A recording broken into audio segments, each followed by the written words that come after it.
Les amis les requins, j'espère tous que vous avez la forme. On se retrouve pour une nouvelle vidéo. Et vous aurez remarqué, je l'espère, mon nouveau setup. Incroyable, non? Alors incroyable pourquoi? Bah parce que je peux me balader. Je peux aller par là. Tintin, vous voyez toujours? Je peux m'asseoir.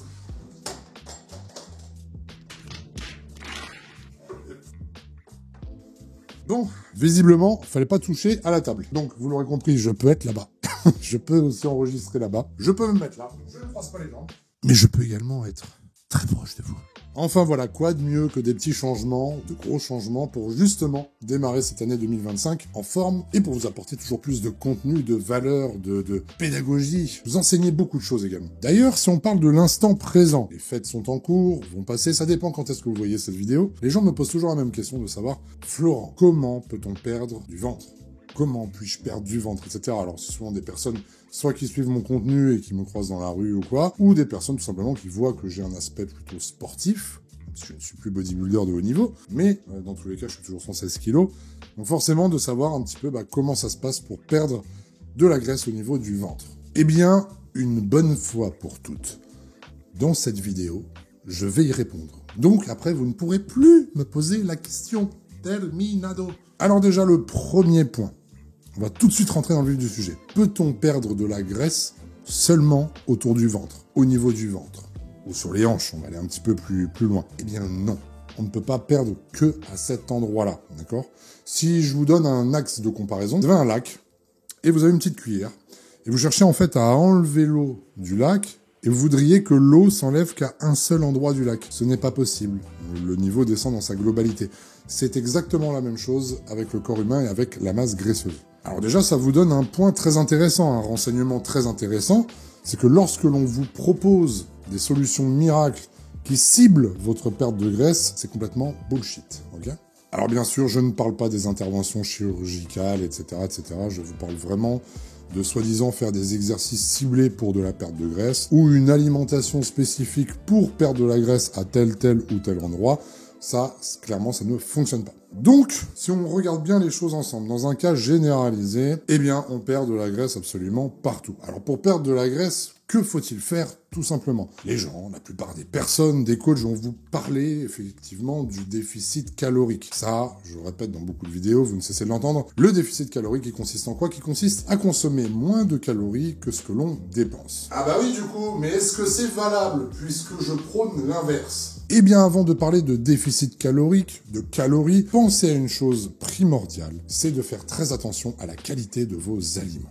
D'accord? Évidemment, lors d'une perte de poids, le but va être de conserver sa masse musculaire pour perdre seulement la masse graisseuse. Ça, on est complètement d'accord. Ou si vous n'êtes pas au courant de l'information, eh bien, je vous la donne. Et peut-être, quand bien même parmi vous, il y a des personnes qui ne font pas de musculation. Ce n'est pas grave, ce n'est pas parce que vous ne faites pas de musculation que vous n'avez pas de muscles. Il faut tout de même conserver cette masse musculaire. Donc, on va avoir un apport en protéines qui est, je ne vais pas dire conséquent, parce que vous allez extrapoler mes mots, dire qu'il faut en manger beaucoup. Non, il faut avoir le bon apport, tout simplement. Il faut avoir un apport en lipides et un apport en glucides. Alors, il faut toujours un minimum de glucides. Pourquoi? La raison, elle est simple. Déjà, le cerveau, à lui tout seul, dans la journée, consomme entre 100 et 130 grammes de glucides. Et ça, c'est une donnée qui est très importante, parce que vos organes vitaux ont besoin de sucre pour fonctionner. Alors rassurez-vous, le corps humain est tellement bien fait, justement, qu'il est capable de synthétiser lui-même ses propres glucides. Mais pour ça, il faut manger beaucoup de protéines et des lipides. De plus, le processus de transformation, justement, de ces aliments en sucre, en glucose, ça demande beaucoup d'énergie, ça vous fatigue, etc. Donc, il faut juste avoir un bon ratio. Alors, pour perdre du ventre, je sais que vous êtes souvent, et ça c'est dû au marketing, c'est dû à pas mal de choses, vous êtes souvent menés à faire des régimes alimentaires assez stricts, trop stricts, qui peuvent même être dangereux. C'est-à-dire, par exemple, de ne consommer que des protéines. C'est-à-dire de ne manger qu'un fruit par jour. C'est-à-dire de jeûner un maximum. Ce genre de régime, c'est bullshit, c'est poubelle et c'est dangereux.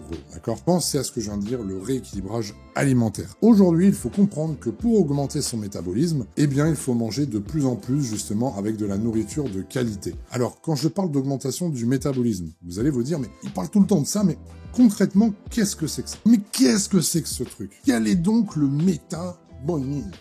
Vous me permettez, je bois un coup d'eau. D'ailleurs, je ferai une vidéo là-dessus, hein. Ça, c'est pas la meilleure, à éviter.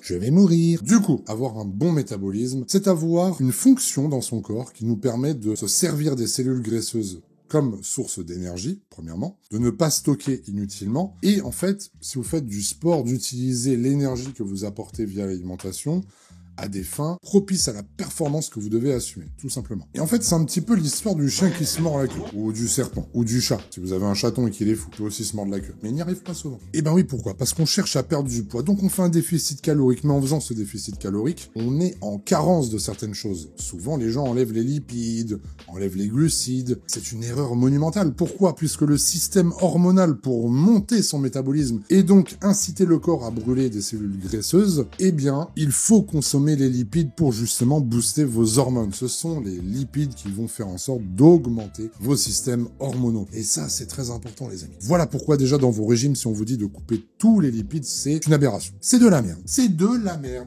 C'est de la merde.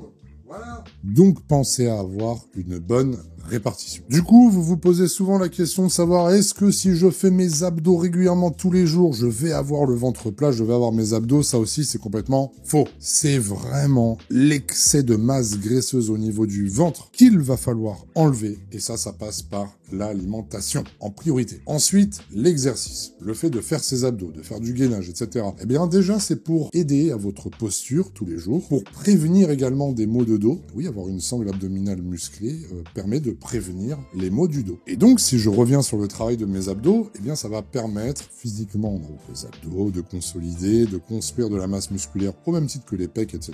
Et bref, ça ne va pas vous faire brûler du gras à cet endroit. Ça va construire la masse musculaire, mais pas brûler du gras de façon locale, comme je l'ai dit au début de la vidéo. Donc, l'alimentation pour perdre du ventre, pour perdre votre petite bouée. Ensuite, il faut comprendre qu'il y a une énorme différence entre les hommes et les femmes. Parce que oui, mesdames, je suis désolé, mais les hommes, jusqu'à peu près 40 ans, eh bien, ils ont de la testo. Je l'ai pas fait assez bien, je crois. Non, je le ferai pas, je vais vous faire peur. Et du coup, beaucoup de testo, eh bien, ça aide forcément à brûler plus de graisse, ok? Bien sûr, à côté de ça, il faut avoir une hygiène de vie irréprochable. Si vous voyez des hommes en obésité, en surpoids, eh bien, justement, c'est à cause de la malbouffe, de la junk food qui deviennent comme ça et que leur système hormonal est vraiment raplapla. C'est-à-dire, là, la testo, etc., on est au plus bas. Mais pourquoi? J'y reviens, la testostérone a besoin d'être stimulée par un apport en protéines, en lipides assez conséquent. L'entraînement également que vous pouvez faire, le sport que vous pouvez faire, ça augmente vos taux hormonaux. Et tout ça, ça aide à construire du muscle et ça aide à perdre de la graisse, que demande le peuple. Mais alors si on parle de la testostérone chez les hommes, parlons également des oestrogènes chez les femmes. Et là, mesdames, en plus d'être chiante, vous prenez du ventre. Sauf que Bibi, il a la solution. Alors, je la vois arriver, votre blague. Je la vois arriver. Très mauvais goût, d'ailleurs. Ils ont qu'à se transformer en homme. J'ai envie de dire, on ne peut pas vouloir être parfait tout le temps. Bon, plus sérieusement, mesdames. Le petit souci, c'est que vous avez beaucoup d'œstrogènes. Vous savez les œstrogènes là qui vous font pleurer devant Titanic, Pikachu, Babar. Ces mêmes œstrogènes qui vous font hurler parce que votre mec il a pas rangé un truc dans la cuisine. Et ben eux là, les petits œstrogènes, ceux qu'on n'a pas nous, pour ça qu'on vous comprend pas, hein. Eh bien ces petits œstrogènes font aussi que vous allez stocker principalement au niveau du ventre, au niveau des hanches. Et oui. Et pour votre culture générale, c'est pour ça aussi que les personnes qui font une mauvaise relance par rapport à des produits dopants, etc. Après peuvent avoir une gynécomastie, peut avoir du ventre, etc. Parce qu'en fait, il y a ce que l'on appelle une aromatisation, c'est-à-dire que la testo se transforme en oestrogène chez les hommes et ça crée de gros problèmes. Il y a aussi ce genre de maladie, par exemple, qui arrive déjà chez les ados, pour certains mecs. N'oubliez pas vraiment que notre corps est régulé par énormément d'hormones. Hein. Attention. Alors sachez, mesdames, en plus, que c'est encore pire une fois que la ménopause arrive. Donc tout est vraiment différent. En plus de ça, mesdames, avec le moyen, enfin avec vos moyens contraceptifs, notamment la pilule, eh bien ça peut vraiment aussi mettre un frein,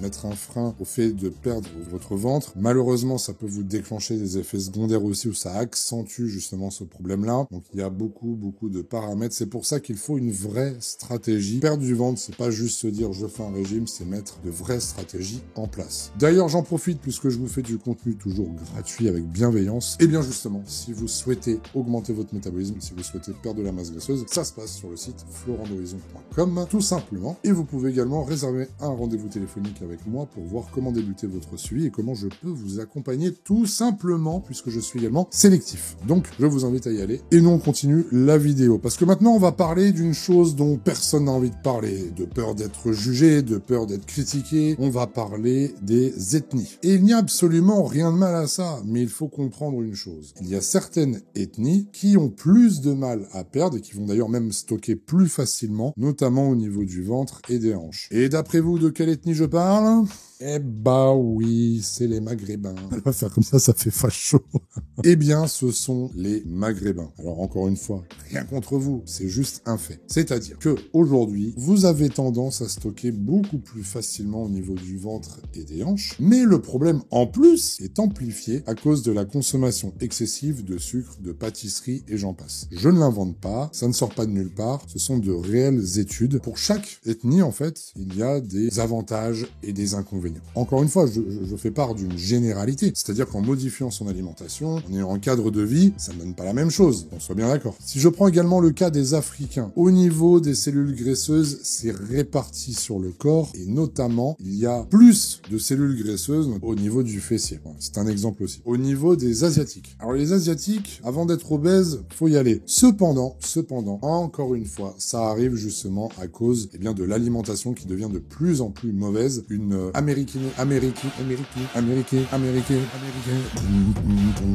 d'une américanisation de l'alimentation, style burger, fast-food, et j'en passe. Concernant les Européens, pareil. Alors là, le ventre aussi, on rejoint nos amis maghrébins. Cependant, c'est encore plus compliqué parce que la graisse, elle n'est pas sur le dessus du ventre, mais majoritairement viscérale chez les Européens. Pourquoi ? Alimentation grasse, charcuterie, etc. Finalement, le plus dangereux en soi reste justement la graisse viscérale, celle notamment qui se met au niveau du foie et que l'on appelle la maladie du foie gras. Vous pouvez en mourir très clairement. Donc il faut faire vraiment attention à tout ça. Au-delà de la partie physique, il y a l'aspect santé, il y a ce qui se passe à l'intérieur et ça c'est très important. Donc voilà les requins, pour résumer un petit peu cette vidéo, vous voulez perdre du ventre, vous voulez perdre de la masse graisseuse à ce niveau-là. Eh bien, faites un bilan hormonal pour voir déjà où vous vous situez. Mangez des aliments sains, non transformés, mais équilibrez votre assiette. Des protéines, des glucides, des lipides. Faites de l'exercice, ça fait du bien, ça booste votre système hormonal, faites de la musculation, faites n'importe quoi, des sports de combat, du vélo, ce que vous voulez, mais il faut bouger. Et puisque vous bougez, il ne faut pas se sous-alimenter.